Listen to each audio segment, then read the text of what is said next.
Presenting the classics of Sam P. Chaladurai. Sam P. Chaladurai அவர்களின் போதனை களஞ்சியத்திலிருந்து தரிசனங்களை, தீர்க்க தரிசனங்களை, சொப்பனங்களை மற்றும் பல விதமான வழிநடத்துதலின் அனுபவங்களை நாடி தேடி ஓடக்கூடாது என்பது புதிய ஏற்பாட்டின் திட்டவட்டமான உபதேசம். சந்தேகமே வேண்டியதில்லை. இதுல ஒருத்தர் சொல்றாரு, ஆமாங்க அந்த சவுல் கழுதையை காணாம போட்டுட்டு சாமுவேல்கிட்ட போனார் இல்லையா, கழுதை எங்க தேடி கண்டு பிடிக்கிறதுக்கு. அஞ்சனா ஐயா நல்லா வாசித்து பாரு, 1 சாமுவேல் 9ஆம் அதிகாரத்தை வாசித்து பாருங்க. கழுதையை தேடி ஓடினாராங்க. இதை வாசித்துட்டு ஆமா கழுதையை தேடி ஓடி அதை கண்டுபிடிக்கிறதுக்காக தான் சாமுவேல்கிட்ட போனார். சாமுவேல் கடைசியில சொன்னாரு, அப்புறம் கழுதை கிடைச்சது அப்படின்னாரு. நான் சொன்னேன், ஐயா அப்படி கிடையாது. அது சவுலை ஆண்டவர் தெரிந்தெடுத்து விட்டார். இது சவுலுக்கு தெரியாது. தேவனுடைய மனுஷன் சாமுவேல் தீர்க்கதரிசி, இது சாமுவேலுக்கும் தெரியாது. ஆண்டவர் சாமுவேல்கிட்ட சொல்றாரு. அந்த 9ஆம் அதிகாரத்தை வாசித்து பாத்தீங்கன்னா தெரியும். தேவன் சாமுவேல் இடத்துல என்ன சொல்றாரு சொல்லுகிறார். திருப்பம் 1 சாமுவேல் 9ஆம் அதிகாரம் 9ஆம் அதிகாரத்துல அந்த கதை வருது. கழுதையை காணாம போட்டு அவங்க அப்பா ரொம்ப வருத்தப்படுறார். எல்லா இடத்துலயும் தேடுறாங்க, எங்கேயும் கிடைக்கல. கடைசியில ஒருவன் சொல்றான், சரி சாமுவேல் ஒரு தேவனுடைய மனுஷன் இருக்கிறார், அங்க போவோம்னு. அந்த கதை வந்துகிட்டே இருக்குது. அதுல 15ஆம் வசனத்தை கவனிங்கள். சவுல் வர ஒரு நாளுக்கு முன்னே கர்த்தர் சாமுவேலின் காது கேட்க, அதாவது சவுல் சாமுவேல்கிட்ட வர்றதுக்கு ஒரு நாளுக்கு முன்னாக, நாளை இந்நேரத்திற்கு பென்யமீன் நாட்டானாகிய ஒரு மனுஷனை உன்னிடத்தில் அனுப்புவேன், அவனை என் ஜனமாகிய இஸ்ரவேலின் மேல் அதிபதியாக அபிஷேகம் பண்ண கடவாய். ஆண்டவர் இவனை தெரிந்தெடுத்திருக்கிறார், இவன் அபிஷேகம் பண்ணணும். இப்போ இவன் ஆளை புடிச்சுக்கிட்டு சாமுவேல்கிட்ட விடணும். நல்லா கவனிக்கிறீங்களா? சவுல் எங்கேயோ தெரிஞ்சுட்டு இருக்கவனை பிடிச்சி ஆண்டவர் என்ன பண்ணணும், சாமுவேல்கிட்ட கொண்டு விடணும். கழுதையை தேடுறதுக்காக அவன் வரல, ஆண்டவர் அவனை பிடிச்சி எடுத்துட்டு வர்றாரு சாமுவேல்கிட்ட. இவன் நினைச்சிட்டு இருக்கான் கழுதையை தேடிட்டு போறோன்னு. கழுதையை தேடுறதுக்காக வரல, ஆண்டவர் இவனை அபிஷேகம் பண்ண சித்தம் கொண்டிருக்கிறார் ராஜாவாக. அதுக்காக ஆண்டவர் அவனை பிடிச்சி இழுத்துட்டு வர்றாருங்க. கழுதை தேட வரல அவன். நம்ம நினைச்சவன் கழுதை தேட வந்தோன்னு, அதுக்குன்னு கழுதை தேடுற ஊழியத்தையும் ஆரம்பிச்சு வச்சுக்கிறாங்க. நல்லா அமைதியா இருக்கிறீங்க. கழுதை காணாம போனால் கண்டுபிடித்து தரப்படும் ஊழியம். எங்களிடத்தில் கேளுங்கள், எங்களுக்கு எழுதுங்கள், நாங்கள் உங்களுக்கு ஜெபித்து என்னன்னு சொல்லுகிறோம். எங்க காணாம போச்சு, எந்த கழுதை, எத்தனை கழுதை சொல்லுகிறோம். அப்படி இல்ல ஊழியம். கழுதை தேடுறதுக்காக சாமுவேல் கிட்ட சவுல் போகவில்லை. கழுதை தேடுற ஊழியமும் சாமுவேல் செய்யவில்லை. எல்லாரும் ஒரு ஆமென் சொல்லுங்க. என்னங்க கர்த்தருடைய தீர்க்கதரிசி கழுதை தேடுற ஊழியத்தை செய்துட்டு இருந்தாரு? கிடையாது. ராஜாக்களை அபிஷேகம் பண்ணுகிறார் அந்த மனுஷன். கர்த்தர் சொல்லுகிறார், நாளைக்கு அனுப்புறான் ஆளு, நீ ரெடியா என்றார். அவனை அவர் பார்த்துக்கிறார் ஆண்டவர். அவன் கழுதையை தேடிட்டு இருக்கிறான், அவனுடைய காரியம் அது. அவன் கழுதை தேடுறவனே இதான் சான்ஸ் பிடிச்ச ஆண்டவர் என்ன பண்ணுகிறார், சாமுவேல் இடத்துல கொண்டு அந்த கதையை வாசித்து பாருங்கன்னா, கழுதை தேடுறது கொஞ்சம் சின்ன மேட்டர் தான். சவுல் சாமுவேல்கிட்ட வந்தோன்னு சொல்றாரு, பரவாயில்ல பயப்படாதே, அதெல்லாம் பற்றி பயப்படாதே, இன்னைக்கு தங்கிட்டு நாளைக்கு போ, நாளைக்கு உங்க அப்பா வீட்டுல கழுதை போய் சேர்ந்துரும், நீ அதெல்லாம் பயப்படாதேன்ட்ட. விஷயம் வேற, இதை விட பெரிய விஷயம் இருக்கு. கழுதையை விட பெரிய, ஹலோ, கழுதை விஷயத்தை விட பெரிய நம்ம விசுவாசிகள் கழுதை விஷயத்தில தங்கிட்டாங்க. கழுதையை தேடிட்டு போனார். கழுதையை தேடிட்டு போலங்க, கர்த்தர் அவரை கழுத்தை பிடிச்சி இழுத்துட்டு போறார் சாமுவேல் இடத்துல. கழுதையை தேடிட்டு ஒண்ணு போகவே கிடையாது. அது மட்டுமல்லாமல் இன்னொன்னு சொல்லுங்க கவனிங்க, பழைய ஏற்பாட்டிற்கும் புதிய ஏற்பாட்டுக்கும் பெரிய வித்தியாசம் ஒண்ணு உண்டு. இதை தெரியலன்னா இது ஒரு லைன் போடணும். பழைய ஏற்பாட்டு எங்க முடிஞ்சு புதிய ஏற்பாட்டு எங்க ஆரம்பிச்சதுன்னு கரெக்டா லைனை போடணும். போட தெரியலன்னா எல்லா வேத வியாக்கியானமும் தாறுமாறா போயிடும், குழப்படி ஆயிடும். இதையும் போட்டு அதையும் போட்டு கலந்து அவர் இப்படி பண்ணார், அதனால இப்படி பண்ற, இவர் இப்படி கிடையாது. பழைய ஏற்பாட்டு காலத்திலே ஒரு சில மனுஷர்கள் மூலமாக மட்டுமே தேவன் பேசினார். ஒரு சில தீர்க்கதரிசிகள், ராஜாக்கள், ஆசாரியர்கள், இவர்கள் மட்டுமே அவருக்கு ஏஜென்ட், அவ்வளவுதான். ஆவியானவர் திடீரென்று வருகிறார் தீர்க்கதரிசி மேல. பழைய ஏற்பாட்டை வாசித்து பாத்தீங்கன்னா தெரியும். திடீரென்று தீர்க்கதரிசி மேல இறங்குகிறார். தீர்க்கதரிசி தீர்க்க தரிசனம் சொல்லுகிறார். எல்லாருமா தீர்க்க தரிசனம் சொன்னாங்க? எல்லாரும் சொன்னாங்களா? கிடையாது. மோசே சொல்லுகிறார், எல்லாரும் தீர்க்க தரிசன காலம் வரணும். அவர் வேண்டுகிறார், எல்லாரும் தீர்க்க தரிசனம் சொன்னா நல்லா இருக்குமே. நான் இங்க நின்று ஒரு ஆளா எல்லாருக்கும் சொல்லிட்டு இருக்க வேண்டியதா இருக்குது. எல்லாருடைய எதிர்காலத்தையும் எல்லாருடைய வாழ்க்கையை நான் சொல்ல வேண்டியதா இருக்குது. எல்லாரும் தீர்க்கதரிசிகளா வரப்போகிற காலம் வருதுன்னார். வந்துருச்சா இல்லையா? நான் தான் சொல்றது, எங்க கோயில்ல, எங்க ஆலயத்துல எல்லா தீர்க்கதரிசியோட நீங்க தான் பெரிய தீர்க்கதரிசி. முதல்ல கொஞ்சம் முழிச்சாங்க, என்ன எப்படி சொல்றீங்க? அவர் இவரு சாமுவேல் தீர்க்கதரிசி, எலியா தீர்க்கதரிசி, எலிசா தீர்க்க, எல்லா தீர்க்கதரிசியை விட நீங்க தான் பெரிய தீர்க்கதரிசி. என்ன ஏன் நாங்க நீங்க சொல்றது நிச்சயமா நடக்கும். இன்னும் வழங்கல நினைக்கிறேன். நீங்க ஏன் பெரிய தீர்க்கதரிசி? நீங்க சொல்றது நிச்சயமா நடக்கும். நீங்க நடக்காதுன்னா அது நடக்காது. நீங்க எதை எதை முடியாதுன்றீங்களோ அது முடியாது. நீங்க எதை எதை முடியும்ன்றீங்களோ அது முடியும். நீங்க தான் பெரிய தீர்க்கதரிசி, பயப்படாதீங்க. தீர்க்கதரிசிகளை தேடி ஓடாதீர்கள். பழைய ஏற்பாட்டிலே தீர்க்கதரிசிகள் மூலமாக மட்டுமே ஆண்டவர் பேசினார், எல்லார் மூலமாக பேசவில்லை. ஆகையால் யாருக்காவது என்ன செய்ய வேண்டும் என்று அறிந்து கொள்ள வேண்டும் என்றால் அவன் நேரா போய் ஆண்டவரை கான்டாக்ட் பண்ணி ஆண்டவரே என்னிடத்துல பேசணும்னு சொல்ல முடியாது. ஆவியானவர் பழைய ஏற்பாட்டு காலத்திலே விசுவாசிகளுடைய உள்ளத்திலே ஜீவிக்கவில்லை, இல்லையா? உள்ளத்துல ஜீவிக்கவில்லை. எப்படி ஜீவிக்கிறார் அவரு? அப்பப்ப வர்றாரு, தீர்க்கதரிசியை தொடர்றாரு, அவர் மூலமா ஏதோ சொல்றாரு, அப்புறம் போயிடுறாரு, அவ்வளவுதான். தீர்க்கதரிசிக்குள்ளாவும் அவர் இல்ல.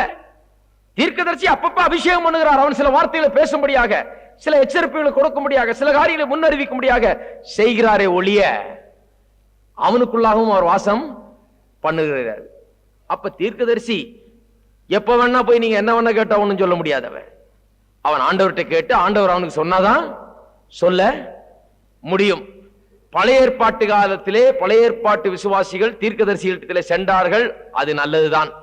அவர்களுக்கு வேற வழி கிடையாது, அவர்களுக்குள்ள ஆவியானவர் கிடையாது. ஆகையால் தீர்க்கதரிசிகளிடத்திலே சென்றார்கள். புதிய ஏற்பாட்டு காலத்திலே யார் இருக்கிறது நமக்கு? அந்த தீர்க்கதரிசியோட பெரிய ஆவியானவர் நமக்குள்ளே இருக்கிறார். ஆகையால் தான் நாம தீர்க்கதரிசிகளிடத்திலே செல்லுகிறது கிடையாது. எங்க செல்றோம்? ஹலோ, இங்க பாக்குறோம் இல்லைங்களா? ஆகையால கழுத தேடுற போற வேலைய செய்யவே கூடாது. அவர்கள் செய்தாங்கன்னா அது அர்த்தம் இருக்குது, அவர்களுக்குள்ள ஆவியானவர் கிடையாது. நம்ம செய்தோம்னா அது அர்த்தம் இல்லாமல் போய்விடுகிறது. அதுதான் பெரிய வித்தியாசம் பழைய ஏற்பாட்டுக்கும் புதிய ஏற்பாட்டுக்கும். புதிய ஏற்பாட்டில் சொல்லப்பட்டிருக்கிறது, பழைய ஏற்பாட்டு தேவனுடைய மனுஷர்கள் எல்லாரை காட்டிலும் பெரியவன் யாராம்? யோவான் ஸ்நானகன். இந்த தேவனுடைய ராஜ்யத்தில் எல்லாரிலும் சிறியவன் யோவான் ஸ்நானகனை காட்டிலும். ஹலோ, இருக்கிறீங்களா? அவர் தாங்க பெரியவர் எல்லாத்தோட பழைய ஏற்பாட்டுகளை. ஆனால் யோவான் ஸ்நானகனை விட பெரியவர் யாராம்? இன்றைக்கு இந்த கூட்டத்திலே இருக்கிற சிறியவர், சாதாரண ஒரு விசுவாசி யோவான் ஸ்நானகனை காட்டிலும். ஏன்? எப்படி பெரியவர்? ஆவியானவர் நமக்கு உள்ள இருக்கிறார், ஆகையால் தான் பெரியவர். நாம் ஏதோ அவரோட பெரிய காரியம் செய்துட்டோம் என்றல்ல, ஆவியானவர் நமக்குள்ள இருக்கிறார். சில நேரத்தில் அந்த அளவுக்கு கூட நம்ம செய்யறது இல்லை. ஏனென்றால் ஆவியானவர் நமக்குள்ளாக இருக்கிறார் என்பதை நாம் அறியாமல் இருக்கிறோம். யோவான் ஸ்நானகனுக்கும் எலியா தீர்க்கதரிசி, எலிசா தீர்க்கதரிசி, சாமுவேல் போன்றவர்களுக்கும், மோசே, ஆரோன், யோசுவா, காலேப், ஆபிரகாம், ஈசாக்கு, யாக்கோபு போன்ற தேவனுடைய மனுஷர்களுக்கு அவர் பெரிய காரியங்களை செய்தார்கள். ஆனாலும் பரிசுத்த ஆவியானவர் அவர்களுக்குள்ளாக வாசம் பண்ணது கிடையாது. ஏன் வாசம் பண்ணது கிடையாது? அவர்கள் மறுபடியும் பிறக்கவில்லை, அல்லது அவருடைய பாவங்கள் இன்னும் அகற்றப்படவில்லை. அந்த பாவத்துக்கு நிவாரணம் உண்டு பண்ணப்படவில்லை. அந்த காலத்தில் ஆடு மாடுகளின் ரத்தம் அதை செய்ய முடியாது, இயேசுவின் ரத்தம் தான் செய்ய முடியும். இயேசு வந்த பிறகு அந்த ரத்தம் நம்மை சுத்திகரித்து கழுவினபடினாலே நாம் அசுத்தராய் இருந்த நாம் பரிசுத்தராய் மாறி இருக்கிறோம். பழைய ஏற்பாட்டு காட்டில் என்னதான் ஆண்டவர் தீர்க்கதரிசி கிட்ட வந்து தீர்க்க தரிசனம் சொல்றதுக்கும் தேவனுடைய மனுஷனத்துல வந்து அற்புதம் செய்யறதுக்கும் வல்லமையை கொடுத்தாலும் அவன் இன்னும் பாவங்கள் முற்றிலும் அகற்றப்படாதவன். அவ்வளவுதான், அகற்றப்படாதவனை வச்சுதான் ஆண்டவர் வேலை செய்தார். ஏன்னா அவ்வளவுதான் செய்ய முடியும் அந்த காலத்துல. இயேசு வந்த பிறகு பாவங்கள் அகற்றப்பட்டு விட்டது. விசுவாசியினுடைய உள்ளம் ஆண்டவருக்காக திறந்து வைக்கப்பட்டு ஆண்டவர் உள்ளே வந்து வாசம் பண்ணுகிறார். எத்தனை பேர் உணர்றீங்க நீங்க யாருன்னு? ஆபிரகாம், ஈசாக்கு, யாக்கோபு எல்லாரோட பெரிய ஆட்கள் நாம் இல்லைங்களா?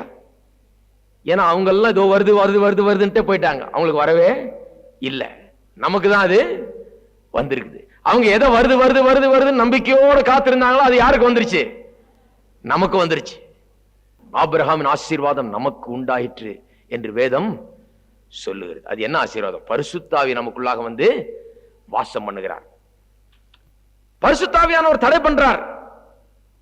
பவுல் அப்போஸ்தலர் போகாதே என்று சொல்லி 2 முறை தடை பண்ணுகிறார். பிறகு தரிசனம் வருகிறது. நல்லா கவனிங்க. தரிசனத்தை நாடி தேடி பவுல் அப்போஸ்தலன் ஓடவில்லை. தரிசனத்துக்காக உட்கார்ந்து ஜெபம் பண்ணிட்டு இல்ல. தரிசனம் கேட்கலாம் வான்னு சொல்லி அங்கங்க தெருவா அலையவில்லை. அங்கங்க போன் அடிச்சு ஒரு தீர்க்கதரிசியா கூப்பிட்டு என்னை ஆண்டவர் ஏதாவது சொன்னாரான்னு கேட்கவில்லை. இவர் பாட்டுக்கு போயிட்டே இருக்கிறாரு. ஆண்டவர் இப்படி திரும்பாதுன்றாரு, நின்னாரு. இந்த பக்கம் திரும்பினாரு, இங்கேயும் போகாதன்னாரு. சரி நின்னாரு. அதுக்குள்ள தரிசனம் வந்தது. தரிசனத்தை நாடி தேடி ஓட கூடாது. விசுவாசிகள் அப்படி செய்வீர்கள் என்றால் அது தவறு. தரிசனம் வர்றது தவறு கிடையாது, தரிசனம் கிடைக்கிறது தவறு கிடையாது, தரிசனத்தினால் ஆண்டவர் நடத்துறதும் தவறு கிடையாது. ஆனால் தரிசனத்தை நீங்கள் தேடி நாடி ஓடக்கூடாது. நல்லா இன்னும் சொல்ற, தரிசனமே கிடைச்சா கூட உள்ள ஆவியானவர் முதல்ல பேசுவார். தரிசனங்கள் கூட வரலாம், ஆவியானவர் உள்ள இருக்கிறார் இல்லைங்களா? உள்ள இருக்கிற ஆவியானவர் இருக்கிறபடினாலே தரிசனங்கள், சொப்பனங்கள், பலவிதமான அனுபவங்கள் நம்மளுக்கு கிடைத்து ஒருவேளை வழிநடத்துதல் கிடைத்தாலும் உள்ள இருக்கிற ஆவியானவர் தான் இந்த தரிசனம் உண்மையான தரிசனமா என்று காண்பிக்க கூடியவர். யாரு? உள்ள இருக்கிற. எத்தனை பேருக்கு தெரியும் தரிசனம் எங்க இருந்து வேணா வரலான்னு? எல்லா தரிசனத்தையும் நம்பிடாதீங்க. ஹலோ, இருக்கிறீங்களாங்க?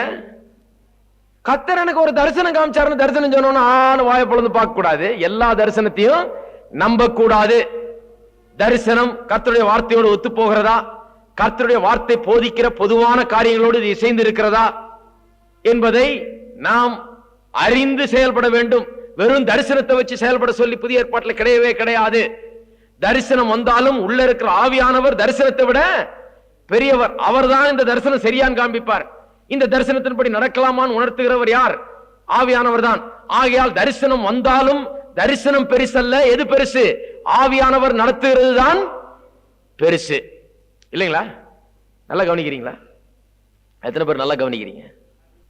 நான் பாருங்க, பெந்தகோஸ்திலே பிறந்து பெந்தகோஸ்திலே வளர்ந்தவன். அதனால சில அனுபவங்கள்லாம் விசேஷமா எனக்கு உண்டு.